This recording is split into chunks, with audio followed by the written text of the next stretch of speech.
this is Deb's Make This. Welcome. This is my SewFrugal reveal. So in this vlog, I'm going to be sharing with you the items that I made for the SewFrugal Challenge 2023, which was organised by Sam at Frugalisma and Ruan at the Yorkshire Sew Girl. And if you haven't seen it, I have a plans or a ideas video all about sewing frugal swimwear, which I'll link up there.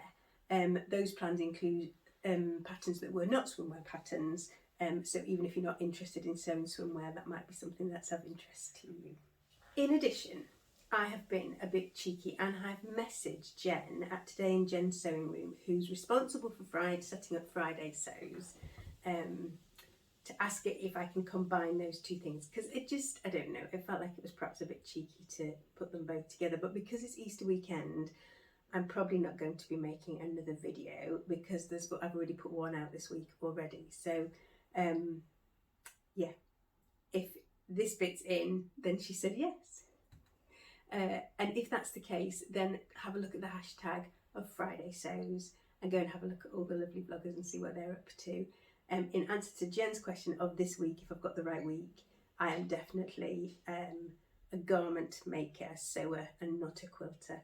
I have never quilted anything, although I do have a little bag of scraps of liberty ready to make into something exciting. So who knows, that answer may change in the future. Right, so I have a few things that I'm going to share with you. My plan was actually just to make a couple of these, and I kind of got a bit carried away. I do have one more that I haven't got available to show you, but I'll explain that when I get there. So the first thing I made is the thing that's on the mannequin. So this is the Cordia bikini, or part of it, by Mood Society.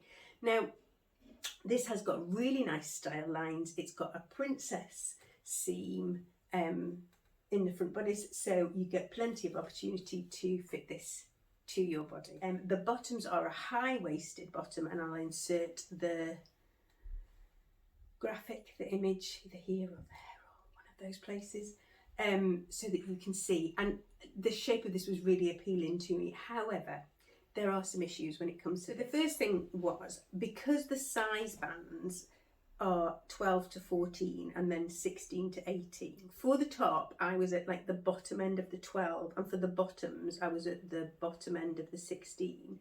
So that meant that actually both of those, there was quite a lot of room the other side, you know what I mean? So it's because of the size banding, I think, is part of the problem. The band was an additional issue, and I spoke about this on another FridaySews, but I think essentially they'd forgotten to take this section off the band measurement, so I had to remove that. But I think if you didn't know what you were doing, you would really struggle to realise that that was what the problem was, and you just give up, which seems a bit of a shame. Overall, so I made this up first time and it was enormous, so I cut essentially probably a size off. I cut like a centimetre off all of the seams, and then things were much better. So it's definitely wearable as it is at the moment. My plan was to make it again in a like a good fabric, and I haven't got around to that yet, but I think I will do. But I was kind of trying to work on the bottoms, so I'll explain about the bottoms next. So the bottoms are here. I did not finish these because when I tried them on, I could see that there was definitely an issue. So you can see they're a bit like, I said they're a bit like tap pants, if you know what that means. So they're very high-waisted. They have panels in the side, but when I tried them on, they have a horrible, like, hungry crotch issue. So this section is being pulled right through, and I'm not sure that that would have changed by putting on the elastic around the legs. I think that probably would have made it even more obvious. And I think probably the issue is that there is not enough fabric here, like between the front of the crotch and the back of the crotch. I don't think there's enough depth. So if it normally kind of goes like this, I think this is like this. So the fabric is trying to be brought through to kind of cover that area. So I think probably what you need to do is to add a gusset to it, to add a small amount. I kind of let things go for the time being. I did have a plan to come back to that and sort it at the end if I got a chance, but I didn't get a chance. But I think they probably will work, and when I get an idle moment in the future, I may just try adding a gusset in, putting the elastic in and seeing how we get on. But yes, so that's kind of a half win. The top is a win eventually, but I can't possibly recommend it because it took so much work to get it to a good solution, and the bottoms are not a win as yet. Second thing I made was the Blomber tank by Paradise Patterns. Now this is a new to me pattern company, but this was super, absolutely excellent. If you can hear a puppy dog meandering about. Yeah, excellent. Really good pattern, really good instructions, really clear, looked like a paid for pattern. Was, you know, there was no skimping on anything, and it made a beautiful, beautiful tank.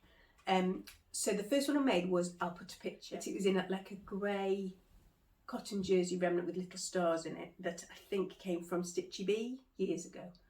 So I would be surprised if she has any, but she's got a really nice shop, so pop on there and see if there's any. But I just had like 50 centimetres of this, and my plan had been to use it to line something else, but because the stars were kind of scratchy, that didn't work as a plan, but actually it worked out beautifully for this. Now I did have to shorten it for that, but I'm really short-waisted anyway. In the end, it got stolen. It got stolen by the middle-sized child who wore it for 5 days straight and only took it off because I insisted that it needed washing. So I think that's probably successful for her as well. And having done that, having decided that the toile was good, I cut into my good Italian matte lycra fabric in this beautiful blue colour.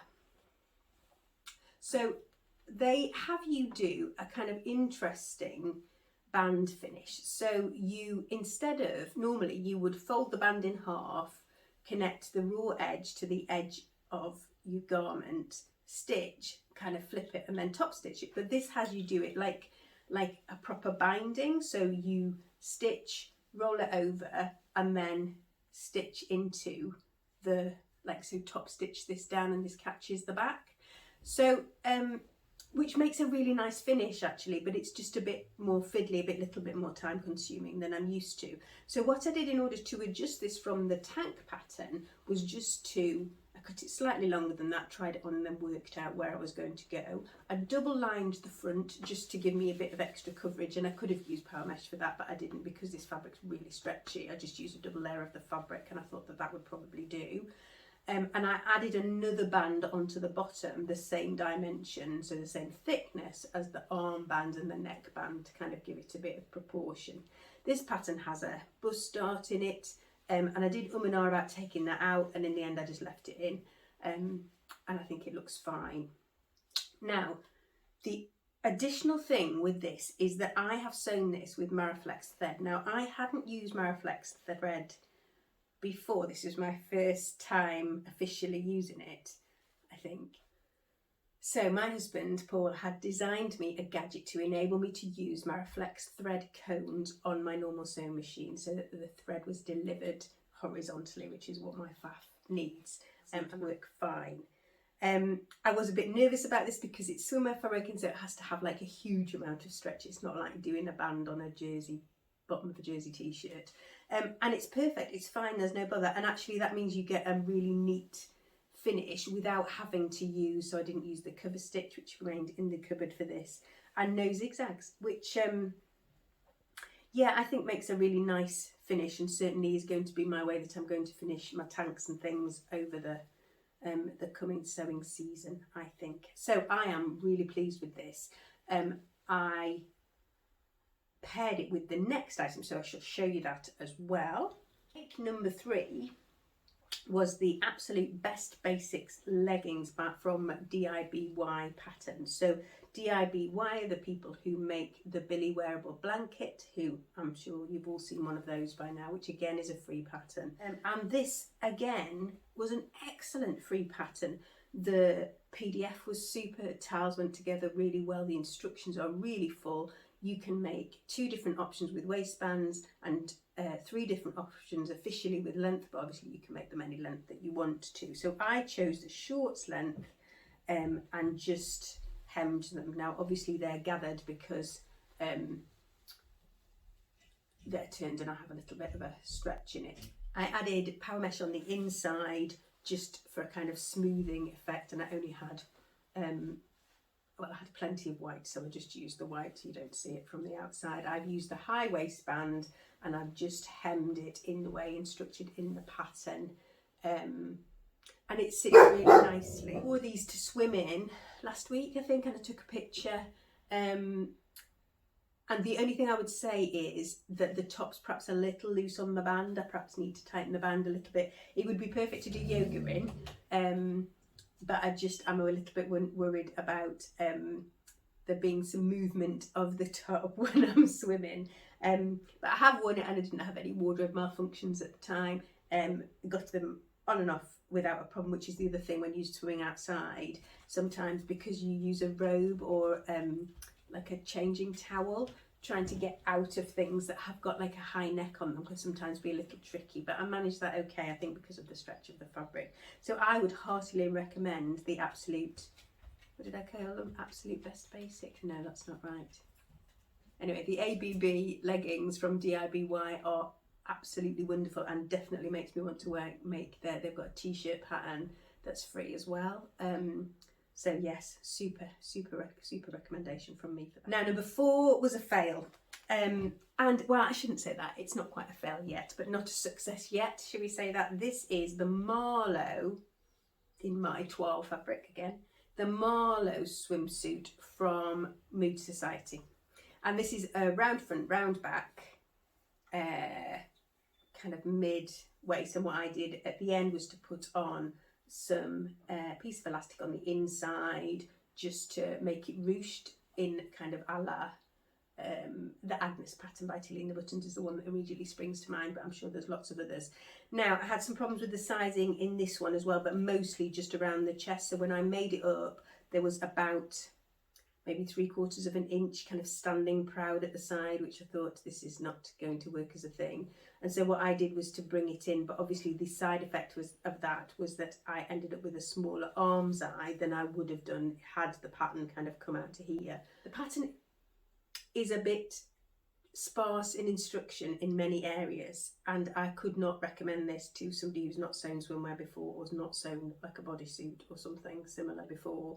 Because you're just not instructed to do some of the steps that you need to do. The elastic that they suggest using elastic that's half the dimension of the openings and putting it round the neckline and the what do you call that, leg opening and the arm's eye. And I've never done that. I've never used only 50%. It's always been kind of about 70 to 80% depending on the stretch of the elastic and the swimwear fabric. And I think I went with 75 in the end. I then, because the arm's eye was too tight, took that off and unpicked it all and then redid it all again. And it's still too tight. So the arm's eye is still too tight on this. I don't think you would know to wear. To looking at it on me, it looks fine, but it's just not very comfortable. And if you actually want to swim in something and kind of do front crawl, you obviously need to move your arm over the top. But I mean, this is not a million miles away, and certainly if I was to spend an afternoon, I could get it fitting absolutely fine. So although I wouldn't recommend that, you can get that to being a swimwear pattern that you can use. So that would do, wouldn't it? But compared to the last two, I think it's that thing when you see patterns that are really well drafted and come together really easily with really good instructions that are free, and then you come back to one that you kind of have to really put a lot of work into, you kind of feel less inclined to go with those ones. And so my final make for the SewFrugal challenge was this, which is the Common Stitch Robe jacket by Peppermint Patterns. I hadn't made this before. This was the first time of making it, and I made it up without doing a toile, mostly because it was a robe and I thought it would probably be all right. There were, however, for me, some issues with this pattern, so I'm really pleased with how it's turned out, and I just thought I'd put it on there so that you can see it. I use this beautiful, I think it's a Riccardi lawn, although it feels so soft. I thought it was a viscose. It's got lots of lovely drape and movement in it, and the colours are just beautiful. So this is it's called Dip in the Lake. It's a Lady McElroy fabric, and I had 1.8 meters of this. which isn't enough according to the pattern. There are a couple of issues with this pattern. The first thing is when you put together the PDF, there are 2 tiles on the same printout with exactly the same numbers on them. So the same numbers, like alphabet numbers, and the same numerical numbers. So they are labelled in exactly the same way, but they're for 2 different pattern pieces, which I just thought was a bit bizarre. So my printer had just spit them out. They all fell onto the floor, so everything was kind of mixed up. And then I couldn't work out what went where. I was like properly head scratching, and I nearly put it in the bin because I was so kind of, I couldn't work out why I had 2 lots of pieces with the same pattern numbers and letters on, but weren't the same pattern pieces. So I just kind of had to do everything off the diagram. It took ages to piece it together. I cut it out without a problem. I was aware that I had less fabric than it was intended for, and there was a pattern piece that caused me some issues. So I should show you this and you can tell me what you think. So this is the pattern piece. So it's labelled as cut robe jacket, collar, cut 1 pair. And then at the centre is this. So in my head, that was a cut on the fold piece that was supposed to be cut with the grain line running north to south. This is supposed to be the fold, and then that goes up, and it said cut 1 pair. So I was like, I need 2 of those. So I cut out dutifully the first one and couldn't get the second one out, so I had to piece the second one. I think in the end I did 1 of them on the cross grain because I could fit it that way and I couldn't fit it the other way. Anyway, so I spent ages trying to get these out of the fabric. And then when it came to it, I realised actually that's not what they meant at all. This just meant to be, that's just the centre back line. They're just putting an arrow to the centre back line. I'm just used to this meaning on the fold. So I'm not sure if that was their error or mine. I'm sure I didn't see that anybody else had had that issue, so maybe it was just my interpretation. I put a label inside, which is Sew All the Things, which is a Kylie machine one from the calendar at Christmas. I finished this by French seaming it inside, and I hand stitched the collar band. So I stitched on the outside, turned it into the inside, and then hand stitched underneath the collar band and the hem. And they're finishes that I often, if I'm making a present for someone, I often do those finishes, but I rarely do those finishes on a garment for me. So it does feel very lovely. I'm not quite sure, I'm going to say where I'm going to wear this. I aren't quite sure where I'm going to wear this. I think I'm unlikely to wear it apart from in high summer over my cosy. If like we did abroad holidays, I might, but we don't really do abroad holidays. I think it's more likely to be worn over a top and a pair of jeans with a pair of sandals in the summer, just kind of as a layer.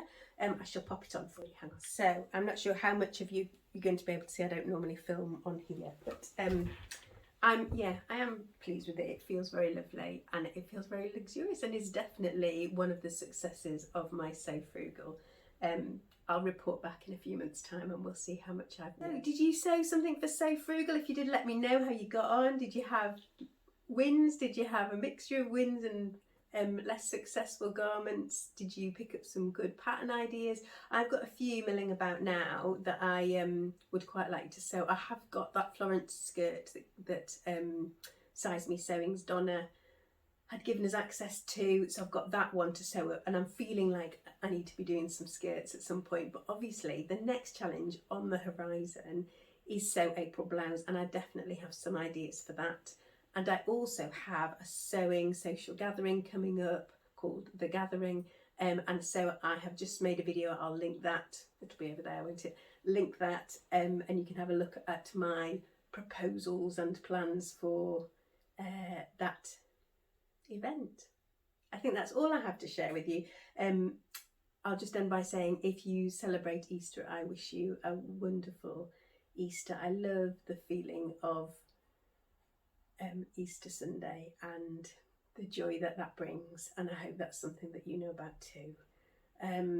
Anyway, I hope wherever you are finding time to rest and replenish and do things that bring you joy.